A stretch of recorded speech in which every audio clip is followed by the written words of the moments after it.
What's up, Thrashers, and welcome back once again to the Thrash Maniac 99 YouTube channel, and I am back for yet another album review for you guys. This one, another first time listening, more head-on with another band, as I'm here to review the latest studio offering from Greek symphonic death metal masters Septicflesh and their album Modern Primitive. So, yeah, like I said, this is my first time ever listening to a Septicflesh album from top to bottom. Definitely have heard of them because they've been such a big underground phenomenon for quite a while now. But a brief little history lesson about Septicflesh. They formed back in 1990, and originally their name was Septic, then Flesh with a space in between. Before 2003, they would combine them to make Septicflesh, which I think I prefer it whenever it's just one word and not two. But been pumping out albums since the mid-90s and have become one of the big touring bands of pretty much the last 15 or so years, just because of the orchestration that they have in play and the big bombastic stage set that they have with all the classical musicians and so on and so forth. But this is my first time listening to an album of theirs directly head-on, so let's find out my first impressions of a full-on Septicflesh album as we kick things off with The Collector. Starts off with some wonderful Middle Eastern acoustic guitars with those strings in the background to begin this track, and it kind of gave off a little bit of a Nile feel, and I'm going to notice the Middle Eastern influence kind of all throughout the album. I can definitely tell Septicflesh at this point was definitely into some Nile to bring in that influence onto this album. But then after that beginning part with those acoustics and the strings, big yet evil riff comes in to tell you, we're going to get demonic on your ass. The verses have this cool mixture of creepy low vocals and big guttural growls, with some classic metal riffing and doom pockets going on. The pre-chorus brings in some dark melodies. The choruses themselves maintain that classic metal vibe, while the strings and the symphonic elements cut through quite well. And then it ends with a big chugathon of a riff to end the opening track. Then we get Harrophant, which starts off with a more doomier approach, as it's slow, methodical, and brooding, and that doom continues through the verses and even into the choruses. But in the choruses, you get some low gothic vocals with huge strings kind of coming together. Then afterwards, blast beats show up to add more intensity, followed by dramatic strings, dark chants falling along to the heaviness returning, and after the second chorus, things sped up a tad with more blast beats.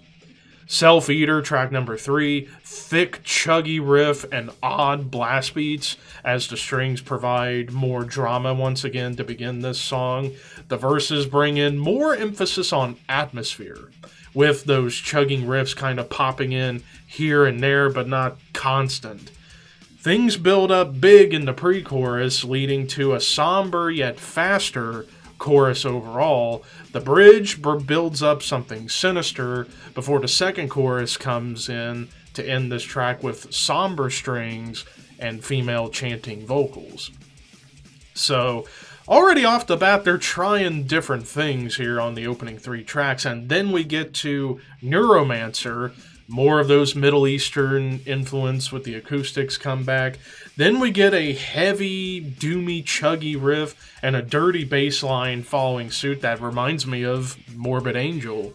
And the verses bring in some almost industrial vibes, similar to Fear Factory in spots, mixed in with that Middle Eastern influence. And then the choruses bring back that Morbid Angel riff in a big way. The acoustics in the bridge section are just going absolutely wild, while we get clean vocals coming in to build up to the final chorus of the track. Coming Storm, some suspenseful strings with some fast riffs and blast beats in the beginning. The verses start off in a groove before it gets faster while the riff is chugging and the strings keeping things dark. There are even some thrashy nods on this track here and there as well, as we get to the choruses that get quite fast and groovy, yet dramatic. The strings help to add more suspense and drama throughout the song. Things calm down in the bridge section as atmosphere is building, with the clean vocals and those operatic background vocals almost kind of providing a sense of relief. It's like after you've been getting punched in the face with chuggy riffs, it's like, okay, let's calm things down, let's give you some relief so that way your head's not about to explode. Then we get to a Desert Throne. Dark operatic chants start us off here before a big riff comes in that kind of feels Judas Priest inspired. The verses and choruses come together to provide epic feels mixed in with that Priest influence. And after the first verse and chorus, really cool bass line and beats working together remarkably well to showcase the rhythm more, while you get some chunky, nasty, like guitars. And then things turn a bit somber towards the end, and you'll understand what I mean when you listen to this song. Modern Primitives, a.k.a. the title track essentially, was maybe one of my favorites on the album overall. It starts off with some sinister acoustic guitars, leading into a monster riff that reminds me especially of bands like Opeth.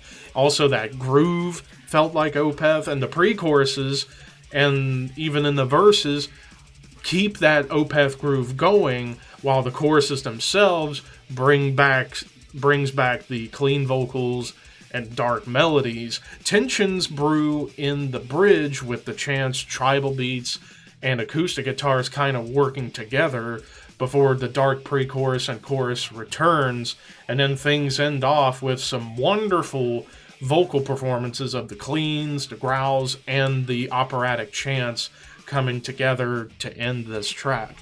Psycho History, which was shockingly the shortest song of the album at just a hair over 3.5 minutes. Dramatic strings leading into a thick, heavy, chunky groove, and the verses keep that groove going but gets a little proggy with time signature shifts, and feels like a mix of like Gojira and Fear Factory together. But then the pre-choruses get very evil and brings in a little bit of an incantation vibe with the riff and blast beats. The choruses brings back that groove from the beginning of the track, and it continues on through the bridge, while even during the bridge you get that evil riff, that incantation riff come back a little bit as well.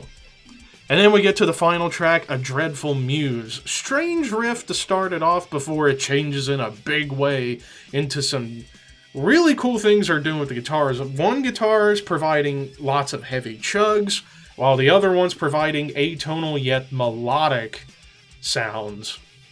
And the verses keep that duality going to provide a sense of diversity in the riff writing. Then the pre-chorus gives us our first lead line of the album, and it was quite tasty. And then the choruses get bombastic yet dark, and then some cool blast beats and those chugs and atonal melodies come together in the second pre-chorus. Some tribal beats can be heard prior to the final chorus, and we get that lead line back to bring this song and album to a close. And this track almost felt like a Death Clock song, which I really, really liked it for that reason. But overall, very strange album. Like, it's, yeah, I mean, when it comes to symphonic metal in general, you kind of know what you're going to get. You're going to get those, where am I? We get those strings providing the atmosphere and ambience on top of everything that's happening. But here, given it that it's in a death metal context, it kind of, how should I put it? It kind of brings in a sense of drama and bombast to a death metal sound, which is kind of weird to hear considering death metal is all about dissonance and aggression. You get dissonance and aggression, but you get those strings on top trying to help diversify the sound a little bit more. And I liked how none of these songs sounded the same. Like, you got a lot of difference in a lot of these songs. Some of it worked, some of it didn't. Mainly in like the first 3 tracks, I wasn't the biggest fan of, though they were solid tracks to get us started. I feel like from Neuromancer onward, this album hits you hard. So, honestly, I feel like if they could have worked on those first 3 tracks a little bit more, I think that would have helped this album out a lot better. But if it was from Neuromancer through to the end, this would have been the best EP of the year. I'll say that. But because those first 3 tracks, I felt kind of brought the album down just a tad, it is going to hurt the score a little bit. But Neuromancer through A Dreadful Muse, fucking great tracks. First 3 are solid, but kind of weak in comparison to everything else. And for those reasons, I'm going to go ahead and give this album an 8.5 out of 10. It is a really solid, really good album for sure. If you are a fan of Septicflesh, this will definitely be right up your alley.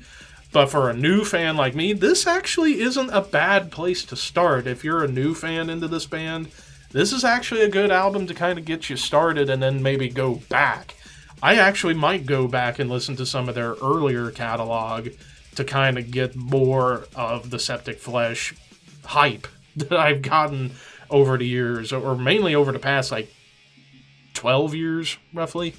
But nonetheless, 8.5 out of 10 for a really good album. Definitely would recommend it for you guys to check out, form your own opinions. But what did you guys think of Modern Primitive by Septicflesh? Let me know in the comments section below. And, well, until next time, horns high. See you soon.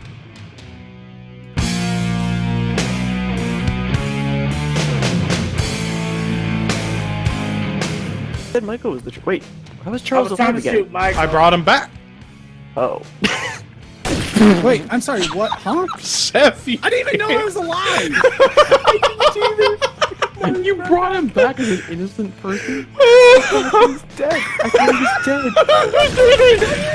dead. Damn it!